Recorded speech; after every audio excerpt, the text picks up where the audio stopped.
అభి వాళ్ళైతే బాబీని తీసుకుని ఇంటికి వస్తారు. ఇంటికి రాగానే ఝాన్సీ అయితే అభితో ఇలా అంటూ ఉంటుంది, అభి నేను చాలా టైర్డ్ అయిపోయాను, నాకు కొంచెం రెస్ట్ కావాలి, నేను వెళ్ళి రెస్ట్ తీసుకుంటాను, బాబీని కొంచెం నువ్వు చూసుకో, నాకెందుకు నీరసంగా ఉంది అభి అని చెప్పి అంటుంది. అది వినగానే అభి అయితే సరే ఝాన్సీ నువ్వు వెళ్ళి రెస్ట్ తీసుకుని నేను బాబీని చూసుకుంటానులే అని చెప్పి అంటాడు. దాంతో ఝాన్సీ అక్కడి నుండి జాగ్రత్త బాబీ అని చెప్పి అక్కడి నుండి వెళ్ళిపోతుంది. ఇక అభి అక్కడ ఉండగా ఇంతలో బాబీ ఇలా అడుగుతూ ఉంటాడు, అబ్బాయి ఇప్పుడైనా సరే వెళ్దామా అని చెప్పి అంటాడు. అది వినగానే అభి అయితే ఎక్కడికి అని చెప్పి అంటాడు.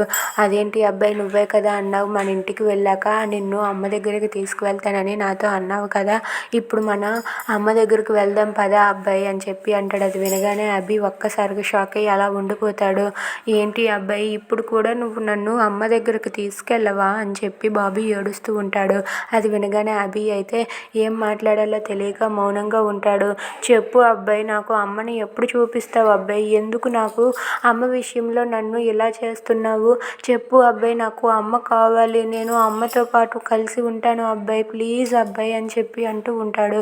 అది వినగానే అక్కడ ఉన్న అభి అయితే బాబీ నీకు ఖచ్చితంగా రేపు మీ అమ్మని చూపిస్తానని చెప్పి అంటాడు.